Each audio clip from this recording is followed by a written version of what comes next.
Thanks for coming. So this tool is actually pronounced Cerno, but I don't care which way you pronounce it. So I built this, put this together, started building it kind of informally a couple of years ago, really for my own use and to help me do my work. And then I started to have about a 5,000 line bash script. So I rewrote it in Python, handed it over to a few other pen testers that I know. They seem to like it. So hopefully you guys enjoy it as well. I'm Chris Traynor. I'm a pen tester at Black Hills Information Security. I am also owner of Ridgeback InfoSec, and I teach a couple offensive tooling classes through our sister company, Anti-Siphon, who actually sponsor this event. So those backdoors and breaches decks that you guys probably have floating around here. That's Black Hills and Anti-Siphon stuff. As you can tell from my voice, I'm not from here.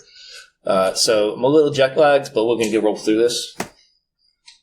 So what does Cerno mean? Why did I choose that name? I actually had it named something completely different as of 6 months ago. I had it just called Mundane because it was a lot of the mundane activities that I do as testing, and it was a real pain. So I tried to write something that pulled apart. And then I went to a few people internally at Black Hills and said, I'm going to rewrite it, I'm going to rename it, and they all came up with weirdly snappy names, like something that would have hound in it or something like that. So I just went back to Latin roots. And went with Cerno. So the whole point of this tool is to help a offensive operator or defender try to discern and appreciate what is valuable inside of their network and what is not, and then how to actually verify those, how to exploit those, and just help with that whole process for them. So how Cerno works, and I have like one more slide after this, and then we're just going to pull up the tool and kind of just pray to the demo gods that everything works well.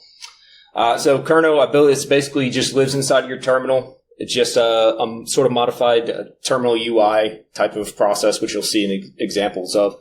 There's a SQLite database behind it that tracks everything that you do, including tracking the commands that you're running. The outputs of those organizes the artifacts of them so that you can always go back to them with no problems. It has built into it a number of one-line command tool executions. So as you're going through your potential findings, it's going to be able to help you suggest the tools and the commands to run them with the correct syntax to verify the findings, run some exploitation, things like that. Also organizes the target list of those potential findings so that they can be in the correct syntax for each one of those different styles of tools. I built Cerno so that right now there's only maybe 3-4 tools that is directly built into it to interact with, but it's extensible so that it can be modified and built out in modules with more changes as I put forward. Like I said, this has probably only been shared beyond me for probably about 6 months now. Ties into Metasploit searches. It ties into NetExec. Who knows NetExec? CrackMac exec's kind of successor. Since CrackMac exec died a little while ago because the maintainer just decided to walk away from it for various reasons. NetExec is a new thing that has a bunch of the successor carrying forward. But when you run NetExec as a tool individually, it builds out its own SQLite database for somewhere between 9 and 11 different network protocols, tracking valid credentials, tracking the hosts that they tie to, things like that. So Cerno ties into that database as well and automatically present the results to you. I tied in Claude Assistant as well. So if you have Claude installed at the terminal level in the CLI as well, Cerno will notify you that you can actually drop the context of what you're looking at right then and there into a Claude discussion, and you can work with AI to try to boost your capabilities. You can just ask it, how do I actually go about this? What does this do? Why does this matter? Things like that. So you can have that without having to leave the terminal, leave your context, or try to rebuild context on the side. And I also have it integrated with proxy chains so if you are working remotely and you're trying to tunnel into a network and you have proxy chains set up and you have to execute things on an internal network, you can execute that all within Cerno. So you never have to be jumping out into 5-6 different types of terminals, different windows, resetting up your context, reorganizing your target lists, choosing the exact commands to run on your own. Cerno will kind of help get you there. It is not an autonomous or an autopwn style tool. It's not a replacement for the expertise of an offensive operator or a defender using it. And it is absolutely not a complete solution. This is a constantly under development action. Like I just mentioned a little bit ago, I'm going to be demoing it from the develop branch on the public repo right now, and I made changes to that as of 2 days ago to try to help set things up a little bit for this demo. So after this, what you guys can all do is you can pull this down. It installs easily with pipx. Who's familiar with pipx? Python stuff. So it installs easily with pipx straight from GitHub, nice and free for you. And after this goes well, hopefully, I'm going to merge the dev branch in, and you're going to be able to run this demo with pre-set up scans and stuff like that, so you can kind of get a feel for how to interact with the thing yourself. That's the URL where you can find it on GitHub. You can also just go to ridgebackinfosec.com, and I have some resources there with tools and past recordings and stuff. But we're going to skip past that and just end of slides. So let me kill this slideshow, and hopefully my VM is up and running now. And it is. Anybody use Parrot OS as their daily driver? I love Parrot OS. Much lighter than Kali. So I'm going to try to make this a little bit larger. A little bit larger than that. You can get that going. Can everybody read that and make it a little bit bigger? Okay. All right. So Cerno, very simple. After you install with pipx, and if you go to the repo, there's instructions on how to install it with a one-line command. So this is demoing 1.3.41. I think it was a week or two ago, it was on like 1.3.30. So I make a lot of changes of this. If you're ever watching this repository and you notice a bunch of changes have happened, that's because I've been on a chain of network pen tests, and I keep noticing more things that I want the tool to do to make my life a little bit easier. So once you install Cerno, the main area that you're going to be going in, let me try to show what we showed on the slide there for a second. The main areas for how Cerno is going to operate. I should have brought my little lasery thingy somewhere in my bag. Main commands are going to be Cerno demo is a new thing that'll be in once I merge this branch. That's purely for these purposes right here. Review is where you're going to live and breathe while you're during an engagement. So you're reviewing findings, you're verifying them, you're exploiting them. You're determining whether or not there are ties between your different findings and different systems. Reset is just an easy way to wipe the Cerno database completely clean and start over entirely. So I have that in there just for help. Import's how you're going to import various scan data. So on network pen test for Black Hills, I'm sure a lot of places we start with a vulnerability scan, and then we look at those mess of results that are utterly horrible to look at.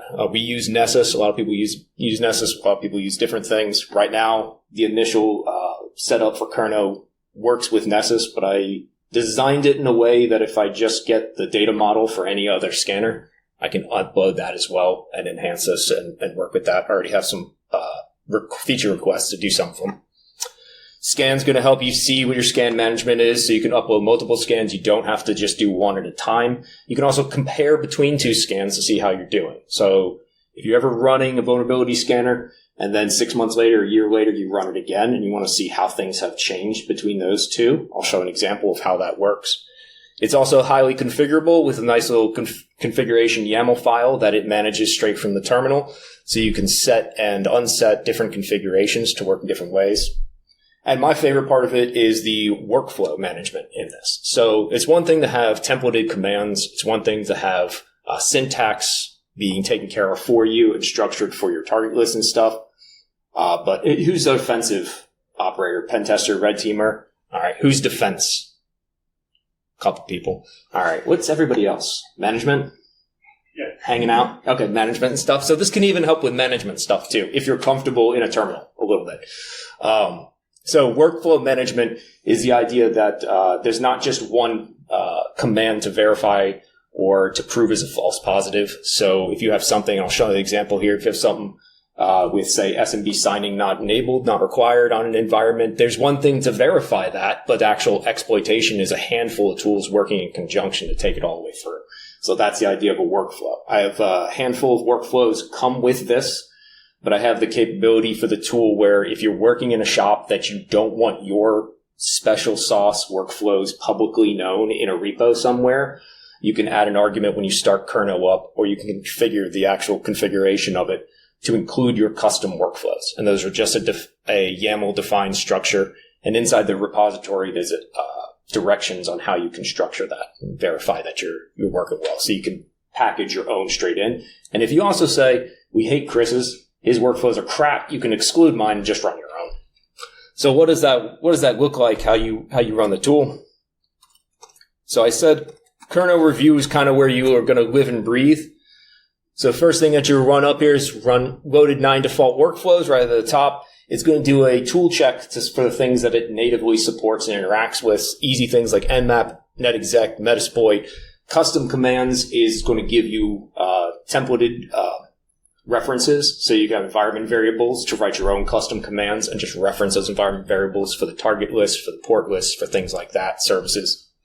Proxy chains, I left that uninstalled here on this virtual machine so you can see that when one tool is not installed, it's going to give a big red X every time that you try to review. Say this is not going to be available for you unless you install it otherwise.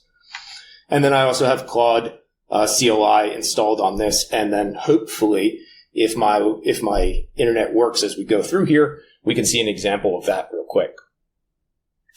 So when you have no scans installed and you try to review something, it's not just going to crap out on you. It's going to tell you what you need to do and do a quick tour of the tool. So the first thing is import scans. You're reviewing the findings by different severities or exploitations or workflows, and then you run tools against those, and then you're actually tracking your progress, marking certain things as reviewed, unreviewed, and seeing a progress and how you're ticking down on things. So if you hit enter going through here, it's going to walk you through the different commands for importing it. Like I said, initially this is just supporting Nessus, but we're going to expand it to other tools, other scanners as well.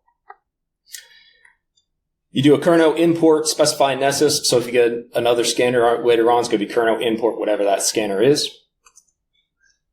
Then it's going to show you a list of those critical findings. You can just keep hitting next and then show you different things. So this is just to give you an idea before you actually import stuff. But this really sucks when you look at it this way. You're just like, well, how do I use it? So we're going to exit the tour here. I'm going to clear this stuff out. And remember I said I added a kernel demo command in that very top of the list of the kernel help. What this is going to do is I have two Nessus scans, completely fictional scans. So you can see these, you can play with them, all that stuff. They're automatically from kernel demo. They've been imported into the kernel database and they're ready to play around with for us for demo purposes, for yourself to explore with. Also, I have a completely fictionalized but tied to those Nessus scans, a netexec backend SQLite database as well. That's also being configured to work here just for the demo purposes. So first thing we wind up going through is you can see the different scan lists that you have. See which scans you've actually imported into things, see the difference between those. We have 2 scans, and if you wanted to compare between those, let's make sure that my actual copy paste works. This is going to be much larger. So we have kernel scan compare, where the first scan listed is what your starting one is. So that's the scan that you might have completed last year or 6 months ago or anything like that, and compare that to how things look now, where we have a larger scope, a larger network, but still the same customer, and you can see the difference. So you've got a handful of new findings, you got a handful of new hosts, 37 new hosts are in this, in an easy compare. So the reason why I have things like this is we get a lot of customers that come back to us year after year after year, and they want to see, particularly, how did we get better? The fastest way that we can do that, as I write a report, is just say, well, last time you gave us the same scope, there were 30 hosts. Now this time when we scanned, you had 75 hosts, and this is how things go better. Now you're going to get a mix of all these mediums, lows, highs, all that stuff. But if you wanted to focus only on the very important things, you can shorten that very closely to just be the critical and high issues that have gotten worse. Now this is just for information between the scans. This is not what we're looking for actual execution. We're going to go into the review for that.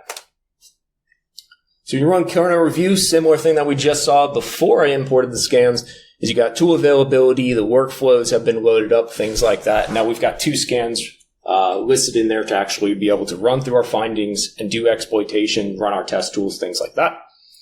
We're going to select, you can select both scans if you want. If you're scanning different segments of the same network in one engagement, you can combine them all together to review. A lot of times we do that with PCI network tests. So we might scan one area of the network, scan another, but we want to cover everything in one single review. We're going to select just that second one, the expanded scan that has more things. If it's your first time looking at a scan, it's going to give you a few reminders of things, right? So you've got 45 plugins / findings in there. 45 of them are unreviewed. You haven't checked anything out. As you mark them complete, that percentage obviously goes up. It's going to give you a little idea of the commands and things to run through. And it's going to say that, hey, 5 of these items do have Metasploit modules involved in them. So let's start running through. As you load up a scan, breaks down critical, high, medium, lows. Why are we doing this inside of a terminal? Well, it's because this is where we live and breathe inside of a network pen test. This is what we do. So everything is very easily loaded up here. You can select one severity, you can select multiple severities, or as you go down to some of the special filters, things that have available Metasploit modules, which I know everybody says Metasploit going out of fashion. On the external, I could agree with you there, but on the internal network, there's a lot of still legroom that Metasploit has on it. So they're the easy, low-hanging fruit that you should quickly knock off your list, as this is definitely not exploitable, so they're worth checking. Workflow maps, items, got 19 findings here that are tied to one of the 9 workflows. We'll take a look at those in just a second. So let's start by saying, let's look at only those Metasploit module related things. So we got here severities, the plugin IDs, the actual item there for the name, and then how many hosts interact with it. So let's jump into just number 1 there. Little structure and quick commands, quick single keystrokes to keep you running through things. Gives you the title, gives you examples of the hosts. Got a little flag down there saying, hey, there's a Metasploit module here. You should probably check it out. Let's see V for viewing the hosts. And they'll just list that out there. Very small. It's obviously just a demo sample set. But if we drop into here for a Claude interaction, we can just say, hey, what is this about? Let's hope that the internet works for me. It's a little laggy in my VM. So it's going to go out in Claude CLI, and it's going to manage your chat history. It's going to do all of these interactions. The downside is that every single time that you're interacting with Claude, asking it, how do I do things? What do I do things? How should I verify it? So say, how should I verify this? And it's going to be submitting to it the actual scope, the affected lists, all of the information that your vulnerability scan had, but it's going to have it on that very specific context level. You can also do this at a multiple finding level, where you've got that list of findings and say, hey, all of these together, what's going on with this? So if you start asking questions like, how should I verify? And I'll jump out of Claude after this is done doing this, just showing how you can quickly drop in to use AI to enhance your ability a little bit. Never know. Yeah, so now Claude's going to start trying to suggest those actual commands there, but we don't want that. We want our actual stuff. So I'm going to back out. Do I again to show the information of this. If we actually want to run a tool, we got the handful of ones easily built in. So let's say that we selected Nmap into this. We have an ability to configure the NSE profiles and the different scripts that will come with it. Whether or not we're going to do UDP or not. Remote on and off. Remote is a way if you enable these when you run the tools. I'm going to show you Nmap. I'll show you how netexec as well. But if you have remote turned on and enabled for your configurations, that's going to route everything through your proxy chains configurations. So if you're outside network, you're trying to route through, or if you're on a particular system and you need to route through internally on a network to another segment, that's how you run that through. So enabling that remote on and off. Well, let's just continue straight through. It's going to show you a quick summary where the output is all going to be saved and stored, and the command as well that runs through it. Now, if you selected different NSE profiles through that configuration, or specified individual custom scripts for NSEs that you're wanting to run that you know are good, then it will build out that command for you, and you can select either to run it now, copy it out so you can paste that command into your report easily, or just back out of the thing and go back to the tool runner. If you were to select down into netexec, these different 10 protocols that netexec supports, you could jump in and say, well, this is an SMB thing. It's going to build out a netexec SMB commands using the target structure for that individual finding. So you can go from importing a scan to running on those results and hitting those systems right away. I'll show an example on how that benefits when you do get pay dirt with netexec, start finding things like credentials and stuff. If we do custom commands, These environment variables are built out and defined. So if you wanted to write your own custom commands, not one of the tools that it currently supports until we get into actually adding it into native support with Cerno, you can put the brackets, TCP IPs, brackets, UDP IPs, and write that right into this same terminal, same window, same everything, and actually run it against it without having to pull your list out into a separate list, structure it. Anybody dealt with Nessus vulnerability scans? And it's just the dump of this horrible dialogue of here's all the affected hosts, and then you've got to copy all that out, and then you got to try to grep through it, create an actual list. It's a huge pain in the ass. But running through Nessus stuff, yeah, it's a nightmare. It is a nightmare. So you can type out your command right here and just enter in these brackets like these examples here. If you wanted to run nuclei, which I'm about to add support for, I just didn't want to do it before coming here. HTTPX, things like that, but you can just drop right in line with it, and then those commands will run in line here. Let me go back. Once you're done reviewing one of the findings, you can easily mark things as review with a quick M, and then that thing goes away, pops off the list. So it's no longer viewable to you right then and there, but there's an R shorthand in there to look at all your marked reviewed findings, and you can undo those if you want. So you undo completion, we're going to say all, and then it's back onto your list. So as you walk through things, you're actually ticking things down. And if you didn't notice, over here all the way on the right-hand side, there's a little star that now appears alongside that finding. If you ever interact with Claude CLI with any of the findings, it's going to add that new column there and add that star track.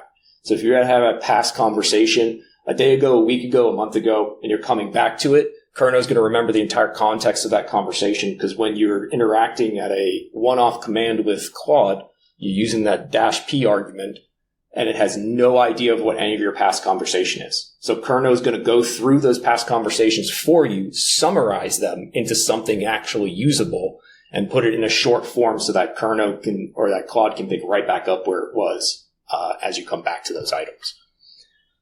So let's go back a little bit. Let's say you're going through all the critical highs, mediums, and lows and things. This is very common on network pen tests. We've got a bunch of things listed out here. Whole bunch of different hosts, right? Some of them have 7 hosts. Some of them have 1 host. Some of them have 3 hosts affected by these various findings. So there's 2 comparison things that you can wind up do from here. There's one that's a compare with an H. Yeah, it says H, but it's a compare. I know, it's not great.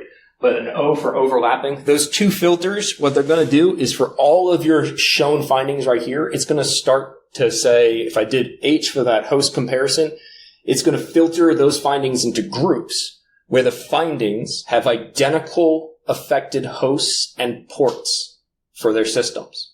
So if I did a host compare here, it's going to list it out and it's going to say, hey, this grouped finding at the very top here, all of these particular potential findings, they all affect the exact same hosts and the exact same ports. So imagine you had a scan where you're hitting 10, 20,000 systems, and you're trying to figure out what are my worst offending systems.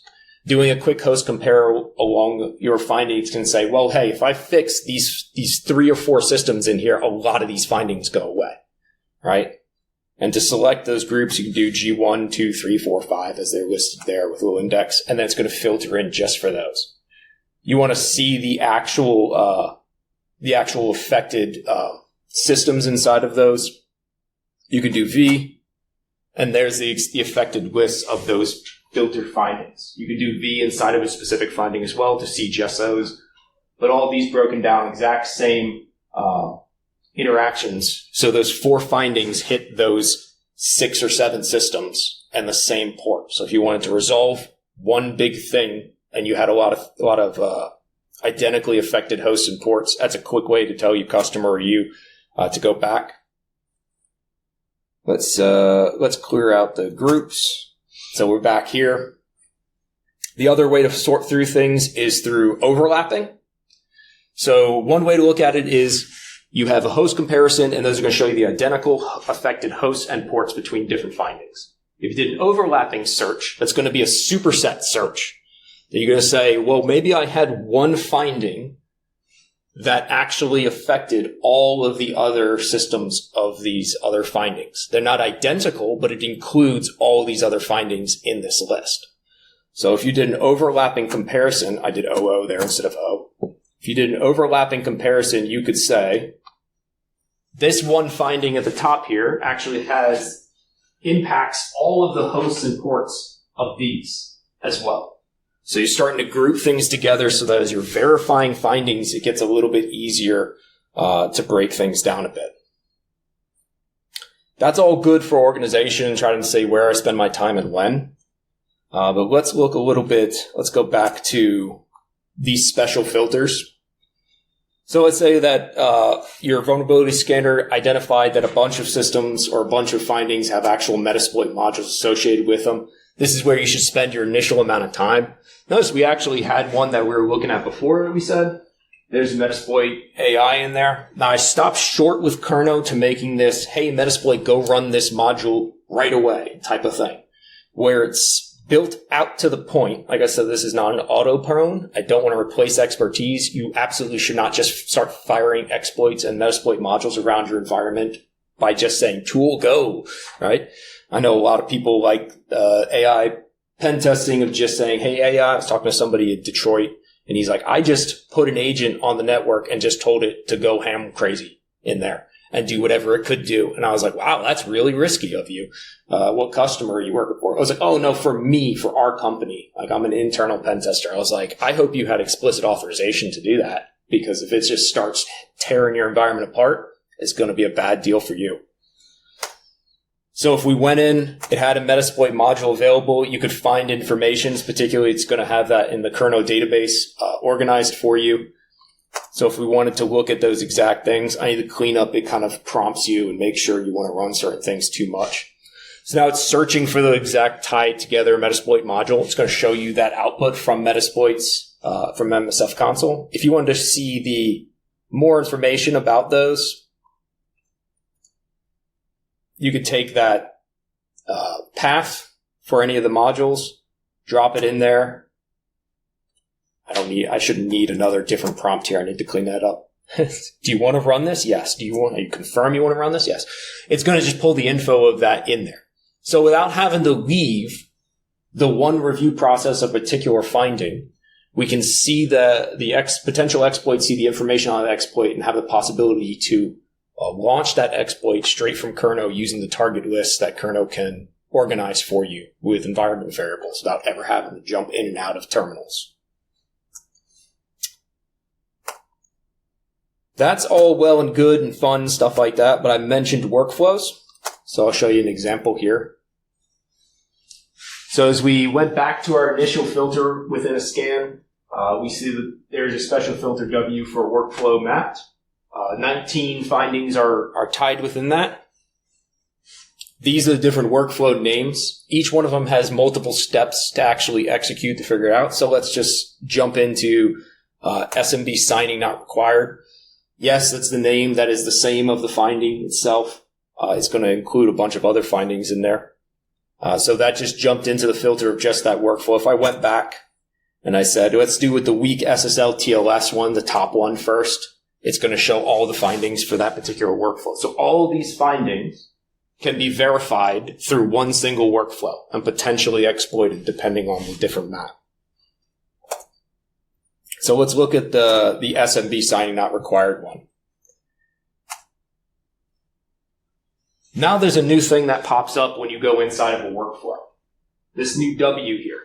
Inside of any finding that has a workflow predefined or that you've provided the workflow, custom workflow mapping yourself. And there's another box that also popped up here. I'll show the workflow in just a second, but there's another thing that popped up here. So I remember I said in the demo stuff, it's going to build out a NetExec database with a bunch of things that it's wound up finding. So a lot of things I get asked a lot, particularly with any pen test or with network pen test particularly, is everybody comes into it expecting it to be a straight line, right?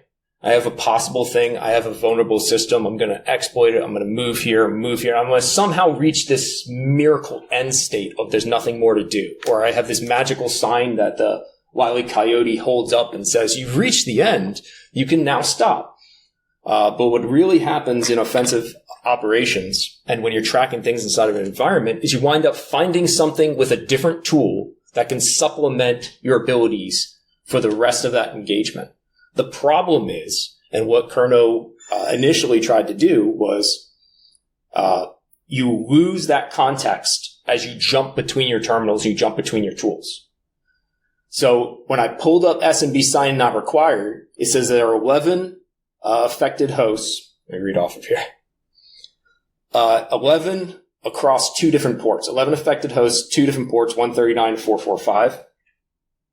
But within those, we had already at some other point during the engagement run netexec with potential credentials that are valid on those systems for different protocols. netexec captures those, and because we don't like reinventing the wheel on things, we just want to use what the other tool is capable of doing to enhance our abilities, is anytime Cerno detects that the finding you're looking at has hosts that are included in netexec's database with any sort of valuable information, which I define what's valuable because I wrote it. With any valuable information, it's going to put that front and center when you jump into there. So now looking at SMB signing not required, I know right off the bat that 10 of those 11 hosts I already have credentials for in netexec's database. A bunch of them, 4 of them are plain text, 1 of them is a hash.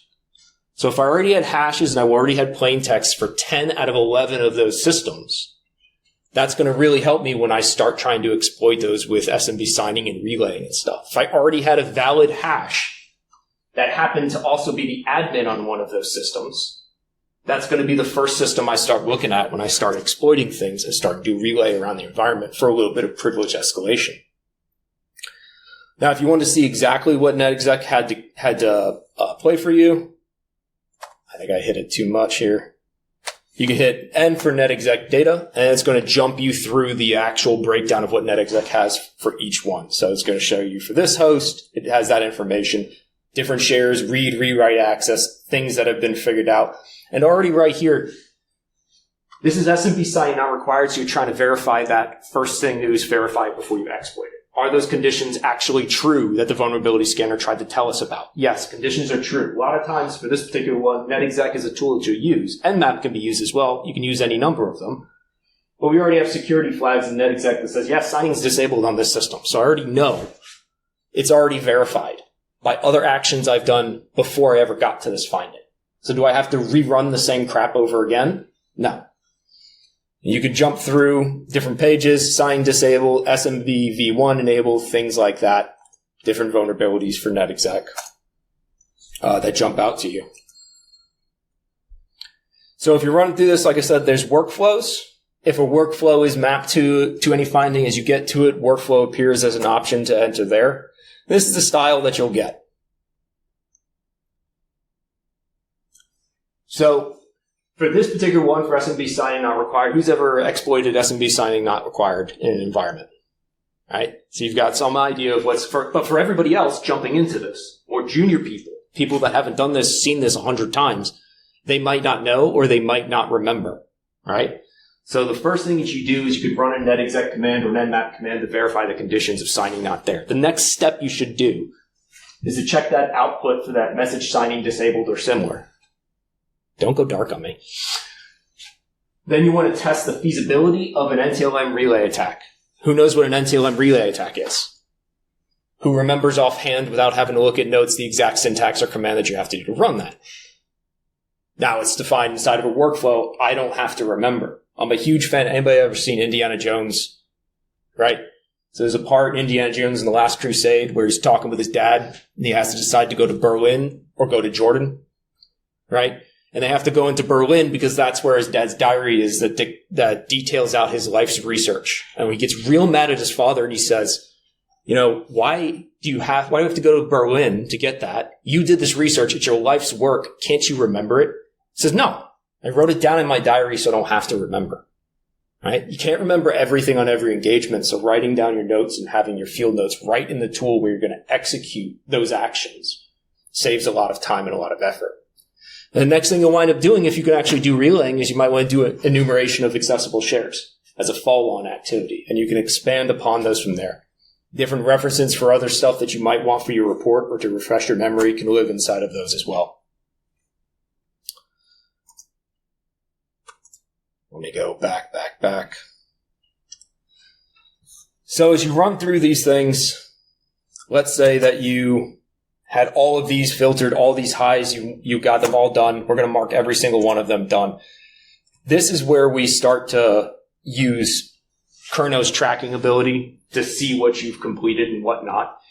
This is a very small subset demo example, but if you get into a real environment that's expansive and you have hundreds or thousands of findings you're trying to go through and trying to spend your time on the most valuable things, having them sorted and ordered and being able to track how much you've marked down.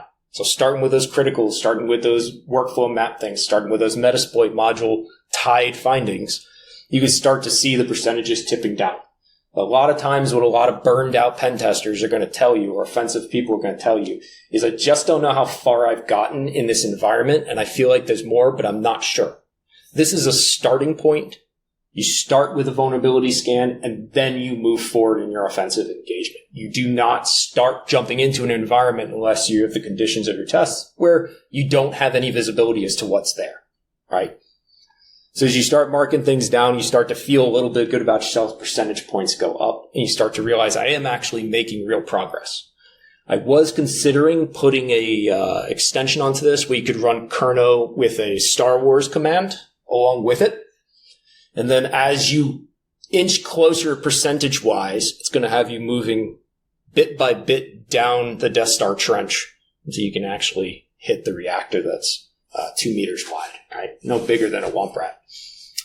But as you run through these things, if you go back, you start to see some session durations as well that get tracked with each scan that you're reviewing. The ones that you've marked as reviewed, findings that you've marked completed and some actual findings processed. So the things you've spent your time on. I've spent 4 hours reviewing this test. I've actually looked at 23 things in those 4 hours, and I've been able to mark down half of those. Feel some kind of accomplishment, some progress to go along with them.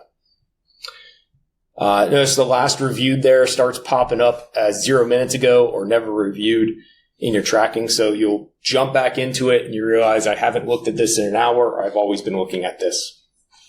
And if you were to quit out completely, it'll save all that inside the SQLite database in the back end. So you jump back in the next day and you're picking right back up. I've seen testers that they get these scan results and they wind up just going into the Nessus HTML giant dump of a mess of a report. And this is literally the guidance I was given at Black Hills when I started by John Strand, founded the company. He said, open up that HTML, open a tab in your browser for every single finding you want to look into. And as you're done looking into it, close the tab. And then you'll know that you've looked at it. It's like, that's a horrible way to do this. It's good, but it's a horrible way to do this. So this is just a terminalized way of tracking that progress going through things. Like I said, it will extend to more tools, extend to more workflows, extend to more vulnerability scanners as the days go on. So that's it for now, but I'll merge this in there. So if you want to play around with it, play with the data, see how it interacts a little bit and mess around, you could pull it down, install with pipex from the GitHub repo and just do Cerno demo. And it's going to set up that templatized demo netexec database, import those 2 sample Nessus files, and then you can start running through things. I should probably put this thing up at the end. There you go. One last slide. So it's a safe QR code, I promise. But if you like free labs and stuff, jump out. You can scan that and there's a little form or something, and it'll help. Black Hills has a bunch of free labs that they'll get you access to and things like that. If you want to see other recordings and stuff, if you like stories from around security groups, on my Ridgeback InfoSec site, I have a kind of an archive of different talks I've done. One of them called The Illustrated Pen Tester, where it's like 5 hours of short stories from things I've done or people I've known who have done. Kind of think of it as the poor man's Darknet Diaries, right? For short attention spans and people that don't do very elaborate stories like Jack Reciter does. But yeah, thanks for coming out. Check it out. Try it out. And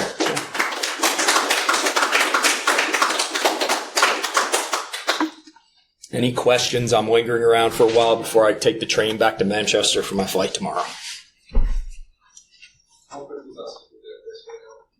What's that? How quickly is the SQL database built? So it's extremely minimal, is the way I built it. So there's a lot of garbage inside of Nessus scans that are just like, and actually, if you export, so there's a .nessus file, and then if you can actually export Nessus's SQLite database completely if you wanted to do a full database export from the scan. And I was like, that's a lot of garbage. Most of it I don't care about. Most of it I don't need.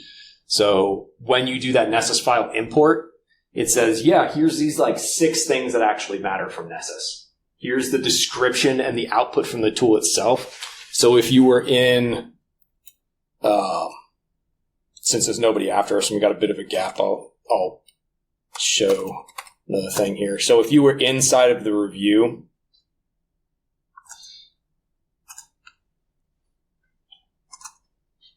and let's just say that SMB signing not required thing like that, if you wanted to see the details of what Nessus output from the thing, you could just do D for finding details, and it'll show you what Nessus had actually printed out as if it was a Nessus report. So you don't have to jump out to another file again or keep Nessus logged in and keep going back and forth. But it trims it down. Just the description, affected hosts, affected ports, actual terminal output, and then CVs or Metasploit things. Like the core things that you need to verify stuff and to move through it. But the rest of it, it just throws it in the trash. Right. I'm also working on a way, people have asked for a way to take this as you're working through it and export it into some sort of meaningful dashboard-y form, right? Or an HTML thing where you can say, hey, C-suite exec, we had all these findings and we've resolved this, and a pretty dashboard. It's not high on my list, but there have been requests for that to expand its ability a little bit. So, did that answer your question? Yeah, a little bit. Yeah. So the SQLite database stays very, very small. Right. Yeah. Are you just? Yeah. So the idea is that you're taking it from what sucks when you're using Nessus, and it's a great tool. It does its job really well. What sucks when you're using it is that there's not a good way to persist that I'm reviewing things and marking them and putting them aside. You can temporarily hide a finding in Nessus's UI, but you can't say, this is fixed, or I've checked this, I've verified this, and I'm going to be changing the state tracking between just unreviewed and reviewed to like unreviewed, in progress, true positive, false positive, right? So that there's some delineation of we've got this massive scan that came in and 40% of it was absolute garbage, which is conservative by how much those scans are. A lot of them's garbage. But yeah, the idea is not just moving what Nessus did and putting it in a terminal for you. It's taking its output, extracting only the stuff that is actually actionable, and then tying those in with some context of like netexec, commands that you can run quickly, targets and things.